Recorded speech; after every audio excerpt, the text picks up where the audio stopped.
Australia looked like they were in a hurry to get back to their hotel rooms today. They played in a rush. They reached their hotel rooms and it felt like their key card wasn't working because the last few overs they lost a few quick wickets, but they got the job done in 13.1 overs. They managed to win pretty comfortably with just those few hiccups towards the end, but Mitch Marsh and Head did what they do up at the top. Mitch Marsh 46 of 26, Travis Head 28 of 15.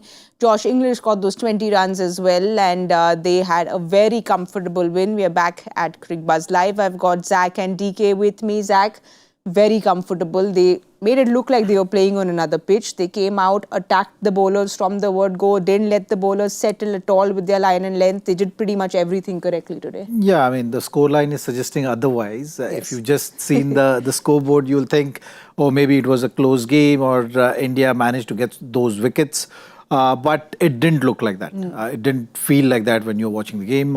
Thanks to the opening partnership of Travis Head and Mitch Marsh. Even though Travis Head got out to a brilliant catch from Tilak, but Mitch Marsh continued to just dominate as soon as the spinners came out to bowl, especially that Kuldeep's over. So even if he lost his wicket in that over, the damage was already done, and Australia was in a very, very comfortable position to win the game. So I think when you look back, maybe for the Indian team, they'll have to think again about their playing combinations, especially with the bowling aspect of things, because the conditions were suggesting that the seamers will have that impact, and India didn't have those kind of resources. They just had two seamers, and then the spinners will have to come into play. So that is something. Looking at the conditions, they might have to adapt to the Australian conditions a little bit. But also the conditions were seamer friendly, but the seamers just were not given a chance to settle down, DK, because of the way the Australians attacked them. There's a bit of swing at the start, but you can see playing high quality pace or a bit of swing comes to them a lot more naturally than playing spin, wrist spin, mystery spin, all the other aspects of spin. Bumrah actually got the ball to swing quite nicely to both Mitchell Marsh and Head, but the shots they played over mid-on and anything slightly short they're pulling. So they are far more suited to playing pace, high pace, swing, definitely. Challenges for if you're an Australian is how do you deal with wrist spin? And I thought they took down Kuldeep. Yes. The matchup of Kuldeep versus Mitchell Marsh is loaded in favour of Mitchell Marsh as of today. I was just telling Zach actually in the green room that maybe he's played a lot of him when he was playing for Delhi Capitals and he knows exactly what he's looking to bowl. Varun Chakravarti again bowled wonderfully well. Now, in Varun Chakravarti bowling well, I think if he continues in the same vein and shows a very good rhythm and form in Australia, will slowly put pressure on Kuldeep, the ODI spinner. Right now, the one wrist spinner in India when they travel is Kuldeep. If Varun Chakravarti shows this kind of skill, then as the years go along, not years, as this year goes along, there will be a decision to make come the World Cup when they pick a team for South Africa. So these small little performances, he keeps adding it to the bank. He will then pose a question saying, is it going to be me, Varun Chakravarti, or Kuldeep Yadav? But as we know, Kuldeep is in great form. He's done really nicely. This is a bit of an aberration, a blip, if you can say that. But it's nice of Varun Chakravarti to constantly put up good performances because in the Champions Trophy, he was part of the team. They won Asia Cup. He's done a very good job. They haven't picked him for Australia because they've gone in with one wrist spinner. But when they need to pick two, he'll definitely be there. But if they're only going to pick one for that South African World Cup, which is definitely going to be the case as of today, at least that's how it looks, his name will be there. In the room, they will be talking about him and having a discussion saying, who do you think is well suited to deliver us wickets through the middle? Is it Varun or Kuldeep? And I think that's a good place to be if you're Varun Chakravarti. And also the bounce helps him, Zach. We've spoken about that bounce. We've seen how he's done well in South Africa as well. We'll have a look at that bowling card. Like DK, you're saying, Varun was very good. 2 overs, 23 in his 4. Bumrah, 2 overs, 26. But that second over of Jasprit Bumrah, Zach, 18 runs in that over. He was not seeming to get his line and length correct. A few down the leg side, those byes that we saw, not the Bumrah that we know. But then he came back very strongly. Yeah, I mean, Bumrah is Bumrah, isn't it? So a bit rustiness, maybe the long gap between the international games can make these things happen. But if you look at the way Josh Hazlewood has gone about on this particular pitch, and we're just considering today's conditions, you needed cluster of deliveries to be in that good area where the batters are going to feel the pressure, the challenge of adapting. And I think when you look at both Jasprit and Harshit, they were not able to do that. So I think what mattered in the end, and you didn't have that many bowlers also. Correct. So if you had three seamers, them getting in the in those areas, where the batters will have a tough time adapting, you just increase the number of those deliveries, and you would have seen a different start. And I think the start really sealed the game for Australia. Yes. And in these kind of low-scoring games, what you need is those early breakthroughs, and then the pressure building, then the spinners coming into play. So all the bowlers like Jasprit and both the spinners have managed to get wickets in spite of conditions not being in their favour. Like Bumrah also took those wickets in his last over of the spell. So these small little things will make an impact. But I think today, when you look at the playing 11, you look at the conditions and you look at the bowling attack, yes, you needed runs. You had 20 more extra runs. Maybe you would have made the game out of this as well. But just generally, I think you need the playing 11 suited for the conditions. And that is where I think team will have to regroup and think harder to figure out that balance, where the conditions shouldn't really go against you. Correct. So you need to make the most out of the conditions which are on offer. Speaking about the conditions, DK, we've spoken about this so much. Now we saw what Harshit did with the bat. We understand that reasoning of getting Harshit at number 8, but Arshdeep Singh sitting out in these conditions, I think fans will just be asking more and more questions of why Arshdeep wasn't in the team. Ideally, in these conditions, very much suited of the pacers. They would have liked Arshdeep. Yes. They've gone for Harshit because of the fact that they need that depth in batting. We've discussed that. But on a pitch like this, you'd much rather have a pacer who can get the ball to move around. And if he hits the right length, there's enough. And Jack just said, if you pile up a group of deliveries in that 8 to 10 meter mark, and then you have your chances of getting a wicket. India didn't have that luxury because they're playing the two pacers. Obviously, we know Shivam Dube can bowl, but he has a specific role. Through the middle, if the going is hard, he comes and rolls his arm over. He has an uncanny knack of picking a wicket. That's his main role, not somebody you would go to in a low-scoring game and expect him to pick wickets. So they're again reliant on spinners. That's worked well for India. Now, the T20 World Cup is in India. There's obviously enough and more evidence that India is very comfortable with this attack. So they're not playing horses for courses, so to say. They are still backing their usual method of trying to have two pacers and three quality spinners, if not four. So I understand where they're coming from. But also, if they come up, or rather, if they are faced with a pitch like this, they have a decision to make. Do they need two wrist spinners and Akshar Patel, or just the one and probably one and probably move to another pacer? That is a decision that they will be thinking about. Well, also the way Sky captained today, Zach, were you happy with the way he moved his bowlers around? We saw Akshar with that injury when he was batting, but he didn't get a bowl in. And also Shivam Dube didn't get a bowl in today either. Well, I think that shows that, when you have to make the play. When you have runs on board, you're not making the play. You're pretty much going with the flow of the game and you're defending. You're seeing through the phases and then building the game in your favor as the game moves along. And that is the difference. I think Shivam Dube, the captain, doesn't have that much of a faith where you have to make the play. When you have to go for the wickets, then he is not the go-to option. And that was very evident today.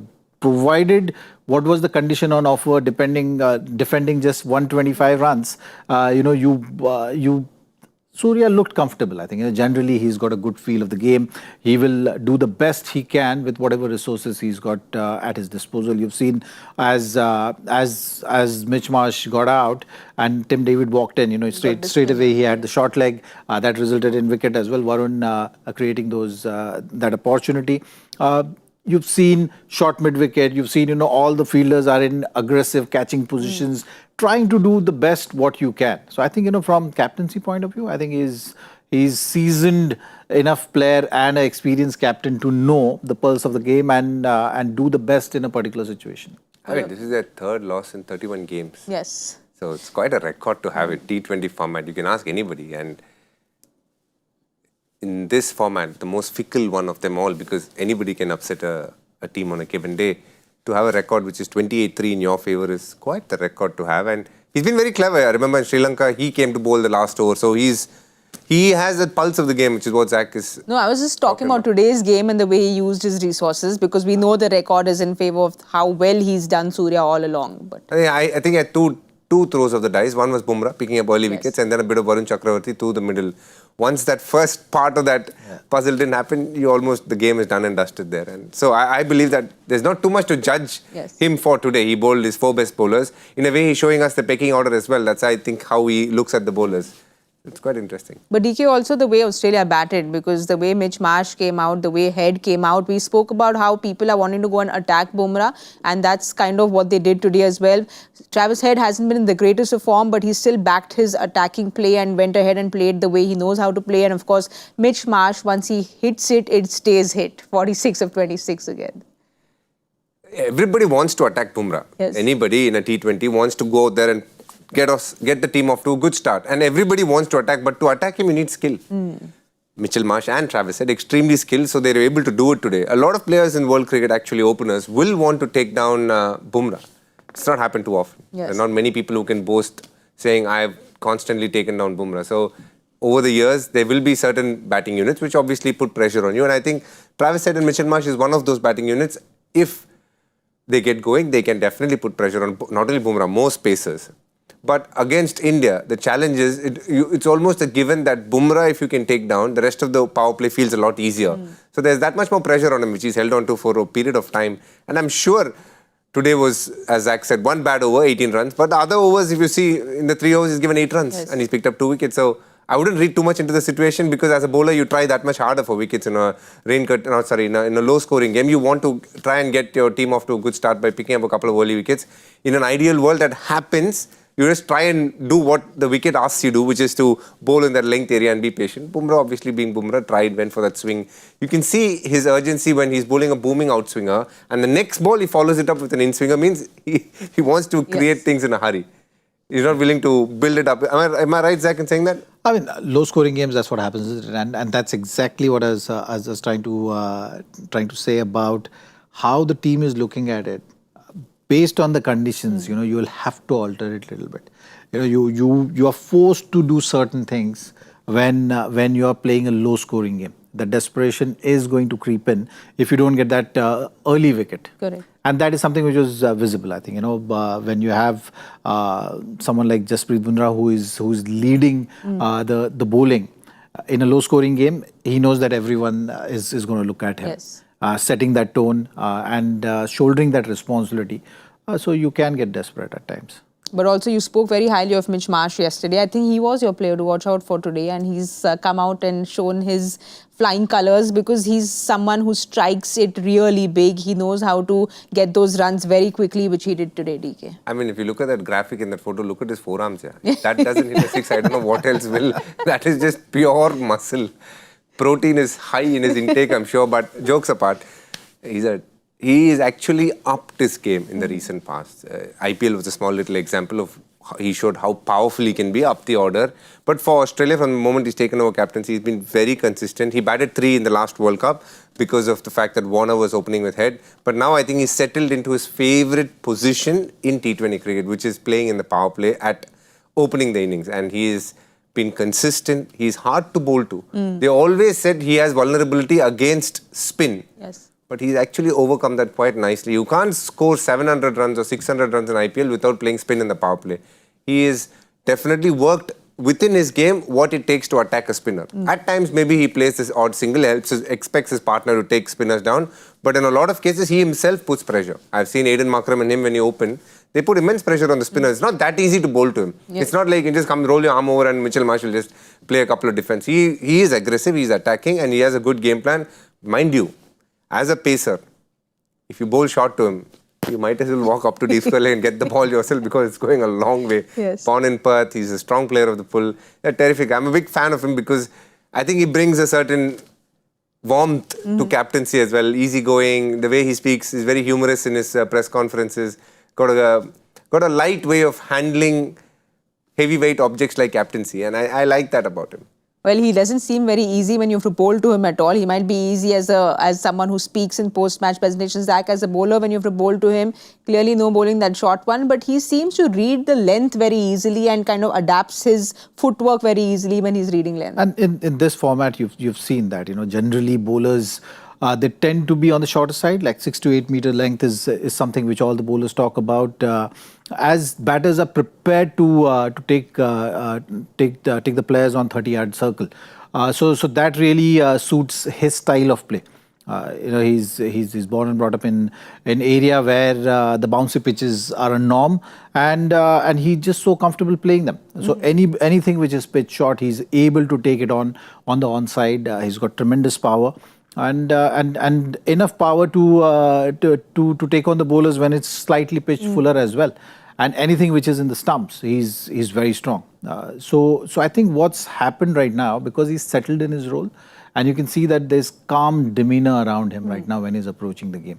And that just comes with assurance about your own game, knowing exactly that how you're going to build your innings. Yes. So you've seen those leaves as well as the game started. So he's not rushed. When you're not rushed, it's just a great sign for anyone, not just himself, but also for the bowlers as well. Absolutely. I remember when Chris Gayle was in that kind of a destructive form.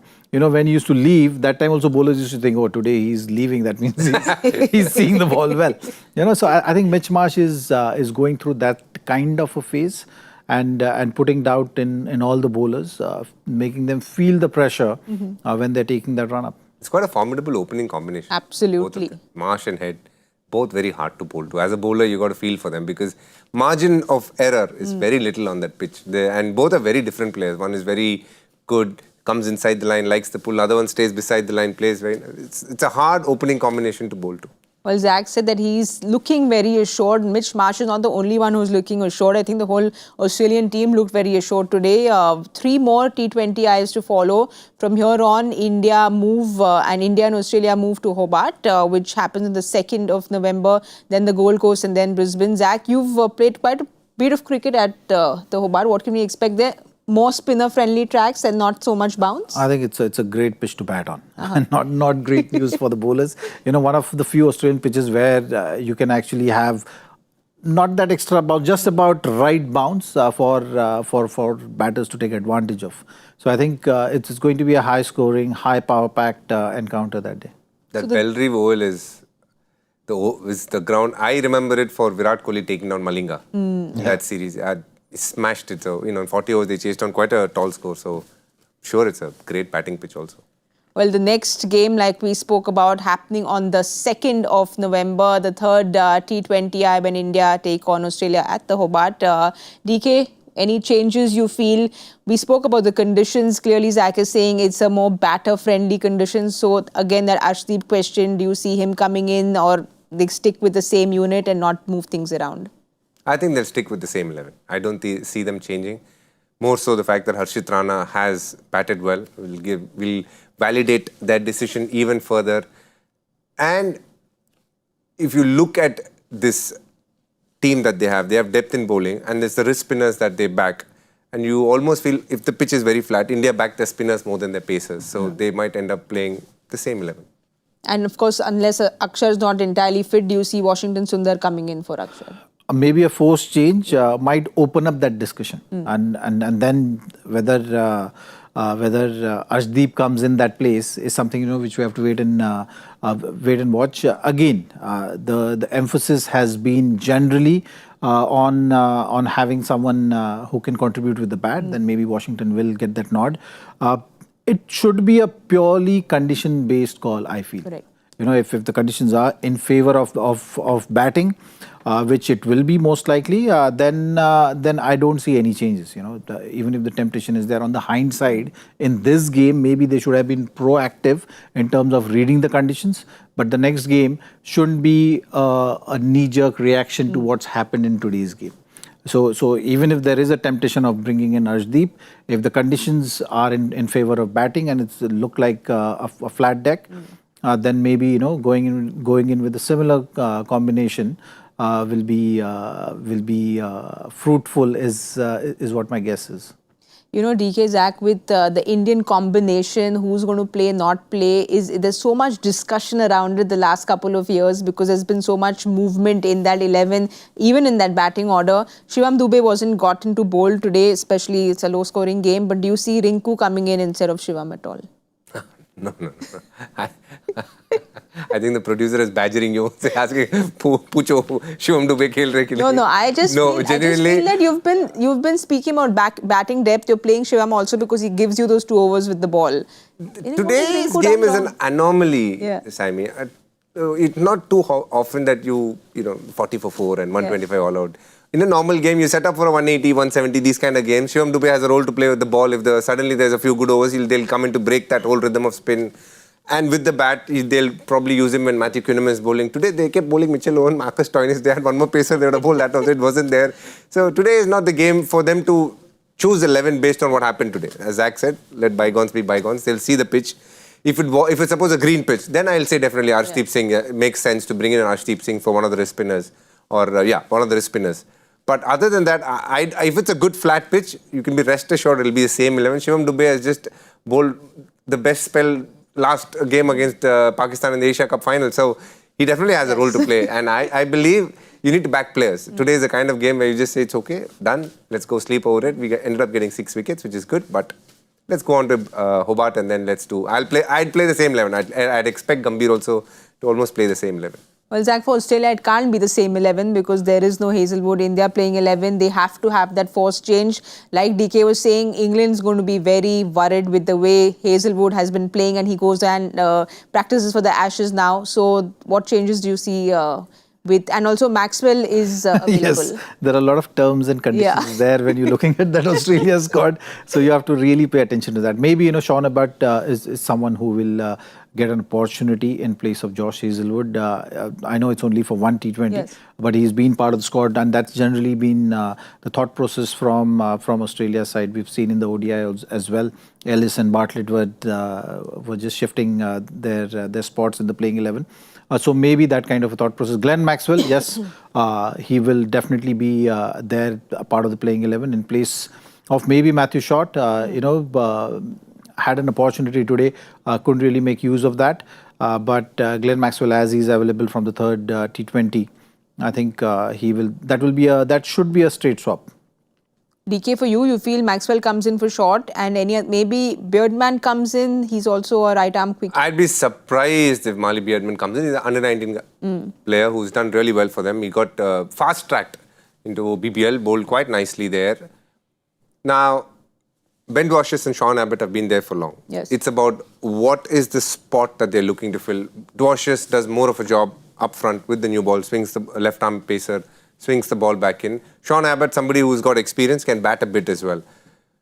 You would think that Sean Abbott would play because like for like almost, he bowls a bit with the new ball, gives you something with the bat, and most importantly has been around for a longer period of time. But unless they're looking for variation in Dwarshuis, I would like to think that Sean Abbott would be in. I'd be very surprised if Beardman, because he's inexperienced. They brought him in the squad for him to, I think, just get him used to what it means to be wearing the Australian colours, hanging around the team, and if everything goes well, probably the back end of the series for sure. But at this point of time, I think one of these two, Dwarshuis or Sean Abbott, but definitely Maxwell for Short would be a change. So your players to watch out for then, Zach, DK, one from each team. Well, I think Travis Head for Australia. He's... even though there was enough in the pitch, he set that tone nicely. So Australia would want him to continue with that. For Indian team, I think Abhishek Sharma, the kind of form he is in, one would want to see him continue with this kind of dominance. DK, for you? I'd say Tilak Verma. He's a class player, so I expect him to do well in Hobart. And with Australia, I would love to see someone like Mitchell Owen get going. I think he's got some great hitting skills. He's very exciting to watch. Well, DK, Zach, we don't have just one India game this Sunday. It's going to be a blockbuster Sunday because there is a World Cup final happening on Sunday as Indian women take on the South African women. The game's happening at Navi Mumbai. We saw that atmosphere yesterday. We saw the support that came in for India yesterday. So we know that there's going to be a packed stadium at Navi Mumbai. DK, coming into this game, you're going to be there at the stadium, and fingers crossed I'll be there too cheering. But I just feel there's so much to play for. Both these teams, there's going to be a new champion. So there's so much to play for on Sunday. Oh, it's a historic day. Whichever team wins, it's going to be a first-time winner. South Africa have had the best run in international cricket in these last couple of years. This is their 5th consecutive final. There were 23 ODI finals for the women's, 24 T20 finals again for the women's, 23 T20 women's final again. Also, the 24 men's final, they were there. World Test Championship, they won. This is their 5th final in the last 5 tournaments. So, they have had a great run as a country, but I really wish India crossed the line. Everything suggests India has the momentum. In the last 3 games that they've played, they've beaten 2 tough opponents. A must-win game against New Zealand, they won. Bangladesh got washed out. Even that, they were dominating quite nicely. Australia, we all know what happened yesterday. And, when you have everything aligning and making it look like you are the team that is expected to win, I would like to think India have a great chance. Look, India have actually stumbled upon this 11 that they are playing, not by default, but just with everything happening around injury to an opener, the fact that they had to accommodate an extra pacer. Sneh Rana was playing all the games. Suddenly she is out. They've brought in Radha Yadav. So somehow they've just stumbled upon this 11 at the back end of this tournament. Jemima, who bats at number 5, is batting 3, whatever. But the fact is that it could have gone pear-shaped quite easily, but they've found a way to just stick together and produce one of the greatest performances ever by a women's cricket team. So everything suggests that India will have a strong game, and if they play anywhere close to the potential that they played yesterday, I think India will definitely beat South Africa, considering that in the league stage they played and they almost crossed the line before Nadine de Klerk came and just played an unbelievable innings. But fingers crossed, I think India should have a good game on Sunday. Well, they don't want to remember what happened in the group stage, like you said, but Zach, the second date is an auspicious date for Indians, isn't it? It's 2nd of April. In 2011, the 2nd of November now. So that number 2 date is special. It's going to be a lot of celebration. It's Shah Rukh Khan's 60th birthday as well. So there's a lot to celebrate for. But especially for these girls, you're so high on emotion. As players, when you go through a ride which you're completely emotion-filled and there's a big game coming up on Sunday, what do you think they're going to be doing today? Well, we hope that yesterday is over, right? We hope that it becomes even more special date for women's cricket. It's going to be immensely inspirational for everyone to take up cricket. There is no doubt about that, and I'm sure the squad knows that. From outside, no matter what the result is, they've done phenomenal job of going through this tournament with such emotions going up and down. And I think it's just that one more day of taking care of your emotions, isn't it? Like World Cup finals, it's not only just about playing the game, it's also about managing your emotions, staying in present and not really getting overwhelmed by the situation. So all those things are the indicators which one will be looking at, and we hope and wish them all the luck that they go out there and make us proud and inspire a generation of women's cricketer to come along, because we've seen how things change with winning a World Cup. It happened with men's cricket in 1983, and Indian cricket today. You've seen how it's grown strength to strength. I think for women's cricket, they need that moment. And 2nd of November is going to be that day for them, where they can make all these things come to life. So I think, they all know that they have that responsibility. And looking at how things have panned out for them, I'm sure it's going to be a good day. Well, both these teams chasing their first World Cup win, DK. We've seen that Smriti Mandhana is the highest run getter for India. The South African captain, Laura Wolvaardt, is their highest run getter in the tournament so far. And we've seen what Jemima Rodrigues did yesterday as well. Do you still see her playing at number 3, or do you see that shuffling around tomorrow? I think if India bats first, they might send Amanjot Kaur at 3. If India is chasing especially a big total, then it could be Jemima. Because what Jemima does quite nicely is through the middle, she's able to hold that innings together and absorb pressure and do what it takes to get that team to a strong point around the 40th over, after which they have the likes of Richa Ghosh and whoever else follows. But after having played an innings like this, you'd back her to play another good innings. So it is a decision for them to make. Are they going to stick to what they thought was correct, or probably just change it up on this day?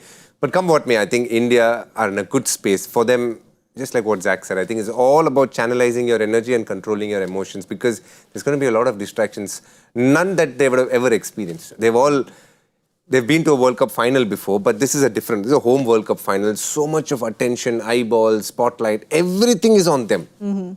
For once, I think, after a long, long time, it's very possible that the men's match could be overshadowed by this women's finals, which is going to happen. We have another T20 happening, but I think there'll be a lot more eyeballs on that women's finals. Not happened too often before, but it's the start of something special for a lot of women cricketers in this country to say, if you play well, we are there to cheer for you as well. And I think that kind of belief, that kind of energy and enthusiasm that the world is giving to them, or at least our country is giving to them, will only help them do better, but it'll be one of a kind experience as well. They haven't done it before, so they will also be, they could get a bit frustrated. I hope that doesn't happen. Because of tournaments like WPL, they know what it takes to play with a lot of crowd around. But again, I think it'll be a massive challenge how they overcome their own emotions more than anything else. Well, it is a big, big day on Sunday. Like DK said, there is a men's T20I, but it is a big World Cup final for India and for South Africa as well. It's going to be a year of firsts, and hopefully for India, they hope to pick up that trophy in front of their home crowd. We've seen the support that's come out in for all the women's cricketers. So wishing the Indian women's all the very best for Sunday. We'll all be cheering and rooting for India. But your players to watch out for, one from each team, Zach. I think Smriti Mandhana for sure. Yes. That faint little... Yeah, she's been the highest run getter for the Indian team. It's just about making it count in the finals on the big day. And from South Africa? Their bowling has been pretty good, isn't it? Yes. Who's that? Marizan Kaap. Kaap. Yeah, I think Kaap is someone who should be Zach has got 2 of them. careful of. If Zach was rolling a dice, I think he's gone for the highest numbers. These are the two best players, without a doubt. Well. Best for India, Smriti Mandhana with the bat, and without doubt the best all-rounder in the world, Marizan Kaap. I would, because he's chosen these 2 names, I'd go for, I'm a big fan of Richa Ghosh. I think what she brings to the table is very special, not something that is easily available amongst women in that format, power through the middle. And if she does well, you can be rest assured we'll get a score that is above par, unless India's batted so poorly that she's making amends. But if everything goes well, she can take India to a better, more than par score. So I'll say Richa Ghosh. For South Africa, ideally I don't want to name anyone, but because I have to, I'd say watch out for... Well, for some strange reason, I feel Laura Wolfart will get out. At 169, she's got in the semi-final. So I don't think you can repeat that again. Yes. At least I would like to think you can't repeat that so quickly in 3 days' time. I'll put my money on Nadine de Klerk. If she comes good, it's good for South Australia. I've gone for 2 middle-order batters, so let's see. All right, then we'll wait and watch. And like I said, it's a big, big Sunday. So Indian fans are keeping their fingers crossed and will be cheering for all the girls. And we hope it is a joyous end to that Sunday. Talking about a joyous end, we know what we have to do now. Have a look at the joy factor question of the day. DK Zach, I think you all had that answer there in the green room. What unique record was set in an England versus Ireland ODI in June 2006? We heard it, but we still didn't have any clues. No, I didn't have a clue. Oh, I thought you all had the answer and then you all heard it. All right. Oh, no. Let's have a look at the answer then. Ed Joyce made his England debut in the same match, June 13th, in which his brother Dominic Joyce made his debut for Ireland. So what I want to ask Joyda is, why did he frame this question today? Generally, it's got something to do with today's match. Exactly. There'll be some correlation in the to last T20I. So we have no idea. Maybe he was celebrating with some Irish beer on his birthday. There's no other correlation we can have to that question. Let's have a look at who's gotten it correct. Tanmay Chakrabarti has gotten this correct, and Tanmay, you have written to us many times and gotten this answer many times. So well done. Congratulations on managing to get this correct. We didn't get something correct at all. It was a prediction at all. We didn't get it. We were far, far away from it. But that's how it's been. Unfortunate it is as it has been. Australia went out attacking from the word go. But DK, Zach, thank you so much. Always so much fun to have you all both in the studio. DK, you won't be here on Sunday. Zach, I think you will be here. So we will all sit with one television on the women's cricket and one on the men's cricket and enjoy that Sunday. And I hope to see all of you all here as well. Thank you so much for watching Cricbuzz Live.